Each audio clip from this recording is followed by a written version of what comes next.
Tesla আজকে জানিয়ে দিয়েছে যে তারা আর ভারতে কোনো ফ্যাক্টরি খুলবে না।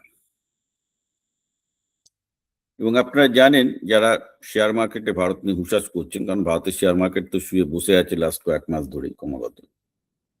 যে ভারতে বিদেশি ইনভেস্টররা ভারত ছেড়ে পালাচ্ছে, কেউ ভারতে ইনভেস্ট করতে চাইছে না। আপনি বলবেন যে এর মধ্যে কেন গুগল ডেটা সেন্টার তৈরি করছে, মাইক্রোসফট ডেটা সেন্টার তৈরি করছে, করছে, কিন্তু লক্ষ্য করুন তারা আদানি আম্বানি এরকম বড় কোনো গোষ্ঠীকে পাশে নিয়ে করছে, নিজেরা করছে না। You need to understand and read this very well.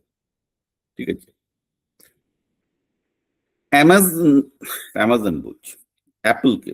আপনারা অ্যাপল অ্যাপল করছিলেন যে অ্যাপল ভারতে ভারতে ম্যানুফ্যাকচারিং হ্যান ত্যান করছে, তো সেই অ্যাপেলের কি অবস্থা? অ্যাপল ভারতে নাকি চায়নার অল্টারনেটিভ ম্যানুফ্যাকচারিং করবে, তো সেই অ্যাপেলের ভারতের কি অবস্থা? অ্যাপলকে 33 বিলিয়ন না কত বিলিয়ন না 10 বিলিয়নের একটা ট্যাক্স স্ল্যাব করে দিয়েছে। Group problem. ঠিক আছে, এবার দেখুন, বহুদিন থেকে আমি এই কথাটা শুনে আসছি, যেটা থেকে মানে মূর্খামু আর কিছু হতে পারে না, কি না ভারত 180 কোটির মার্কেট, সরি 140 কোটি লোকের মার্কেট, অতএব ইন্ডিয়ান গভর্নমেন্টের কথা শুনে সমস্ত বিদেশি কোম্পানিকে আসতে হবে এবং কাজ করতে হবে। এটা হচ্ছে ইন্ডিয়ান গভর্নমেন্টের দাবি। এবার দেখুন, ব্যবসা যারা করতে আসে ব্যবসা লাভের জন্যই করে। কেউ তো বিদেশি একটা কোম্পানি, সে ইলন মাস্ক যদি ভারতে আসে টেসলা তৈরি করার জন্য, কিন্তু আর ভারতে ভালোবেসে আসবেন না, ব্যবসার জন্যই আসবেন। এবার আমরা একটু দেখি যে ইলন মাস্কের এই 140 কোটির কি ইয়ে হতে পারে। এই মুহূর্তে ভারতে টেসলা টোটাল প্রতি আগের বছর বিক্রি হয়েছে বোধহয় 550টা, সেখানে চায়নাতে বিক্রি হয় 500,000-এর বেশি, 600,000-এর বেশি। ইনফ্যাক্ট চায়নাতে সবচেয়ে বেশি টেসলা বিক্রি হয়, টেসলা বড় ফ্যাক্টরি ওখানে আছে।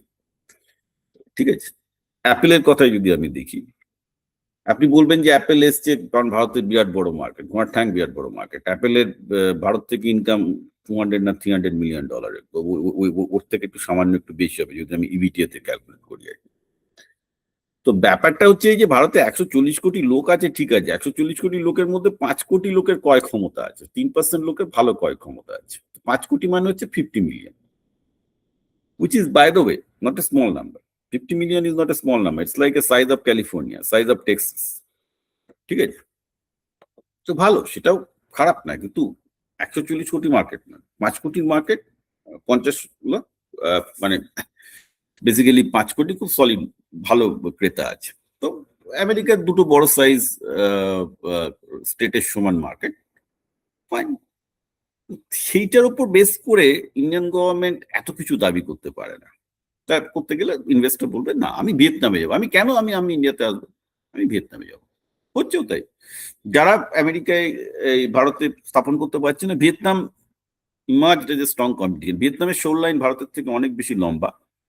ভিয়েতনাম স্টেট অফ মালাক্কায় একদম মানে পাশে, তো ওখান থেকে ওদের মানে একের পর এক নেভিগেবল পোর্ট আছে অনেক বেশি, ওদের পোর্ট ইনফ্রাস্ট্রাকচার ভারতের থেকে অনেক বেশি।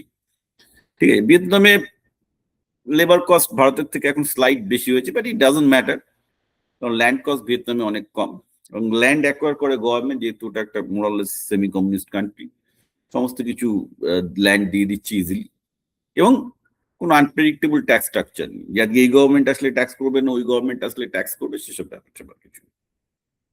তো কি দাঁড়ালো, টেসলাকে বলা হয়েছিল যে তোমাকে এই করতে হবে, ওই করতে হবে, ওই করতে হবে। টেসলা বললো 2 তারিখে আমি কিছু করবো না, আমি গিয়ে ভিয়েতনামে গিয়ে বানাবো, কি আছে, আমি গিয়ে ফিলিপিন্সে গিয়ে বানাবো, আমি কেন ইন্ডিয়াতে বানাতে যাবো, আমার ইন্ডিয়াতে এমনিতেও তেমন কোনো বড় মার্কেট নেই, আমি যদি বেনিফিটই না পাই আমি কেন বানাতে যাবো।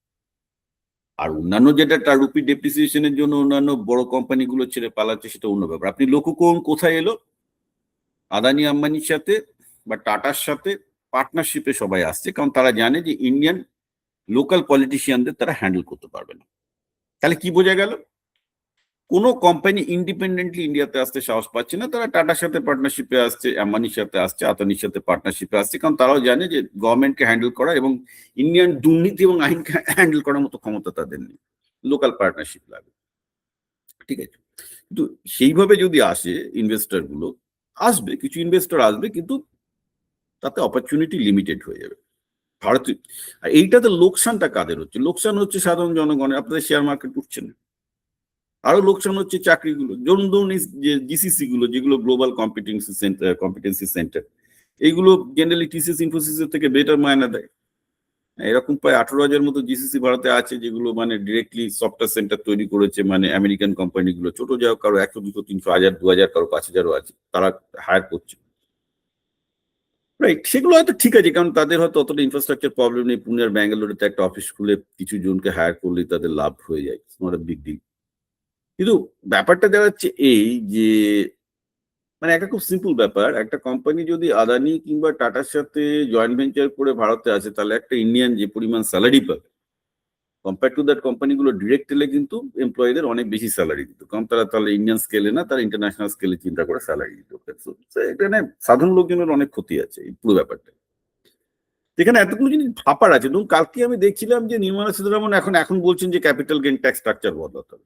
এতদিন আপনি লক্ষ্য করুন, আমার ইউটিউব চ্যানেল বিপ্লব পাল 2000-এ যান, আমি বারবার করে বলেছি, যেহেতু আমি স্টার্ট আপ ইকোসিস্টেমে কাজ করি এবং আমি যারা ইন্ডিয়ান স্টার্ট আপ বানাতে চাই সবাইকে বলি যে ভাই, তোমাকে কিন্তু সিঙ্গাপুর বা দুবাইতে হোল্ডিং কোম্পানি করতে হবে, নাহলে আমি তোমাকে ইন্টারন্যাশনাল ইনভেস্টর দিতে পারবো না। আমি অনেক ইন্টারন্যাশনাল ইনভেস্টর চিনি, কিন্তু যদি তুমি ইন্ডিয়াতে ফান্ডিং নিতে চাও, ইন্ডিয়াতে কেউ এসে ফান্ড করবে না, তোমাকে দুবাই হোল্ডিং কোম্পানি বা সিঙ্গাপুরে করতে হবে, কারণ ইন্ডিয়ার capital gain structure is not good for the investors যারা ক্যাপিটাল গেনের জন্য ইনভেস্ট করছে।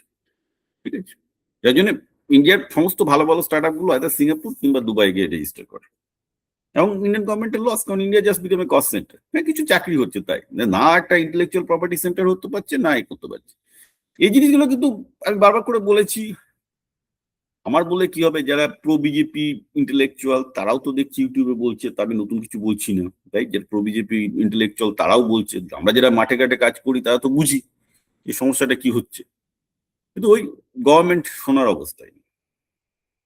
হ্যাঁ, কালকে সীতারামন শুনছেন যে এইটা করতো। এখন একটা খুব ভালো কথা সেদিনকে দেখলাম, একজন বলছেন যে এই বিজেপি গভর্নমেন্ট ভোট কি করে জিততে হয় সেটা পারফেক্ট করে ফেলেছে, ভোট মেশিনারি এদের পারফেক্ট, কিন্তু অর্থনীতি কি করে ভালো করতে হয় সেটা এখনো করতে পারেনি।